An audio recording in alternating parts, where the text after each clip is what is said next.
Hala, yung pinto, naatrasan ko. Mabuksan nga. Hala, nakalak.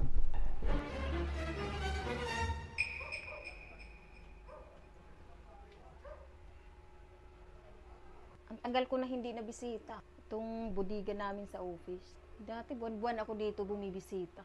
Para tingnan itong mga tambak dito sa office. Hala, yung pinto, naatrasan ko. Mabuksan nga. Hala, nakalak. Naku, kahit magsisigaw pa ako dito, hindi talaga ako maririnig ng mga ka-office mate ko. Medyo malayo ang bodega dito sa office. Naku, 4:30 na. Mag-uuwian na yung mga ka-opisina ko. Tapos pag inop na yung aircon, iinit na dito. Isa pa, magugutom pa ako dito. Magdamag walang pagkain dito at walang tubig. Naku, 5 o'clock na. Mag-uuwian na silang lahat. Naku, 5:30 na. Wala na akong pag-asa mabuksan dito. Wala na talaga akong pag-asa mabuksan dito. Hello, ma'am. Kuya Guard, paano mo nalaman na nandito ako? Ma'am, sa dami kasing empleyado dito, tanging kayo lang ang bumabati sa akin ng good morning. Tapos pag uwian, kayo lang din ang nagsasabi sa akin na, bye Kuya Guard. Naisip ko lang na good morning ka sa akin kaninang umaga. Pero ngayong hapon, ma'am, hindi pa kayo nag-bye Kuya Guard. Kaya ma'am, alam kong nandito pa kayo. Kaya binuksan ko lahat ng pinto para hanapin kayo. Maraming salamat, Kuya Guard.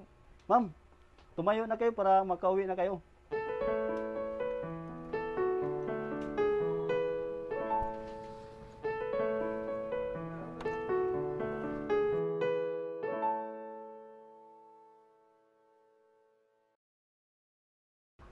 Panto, action.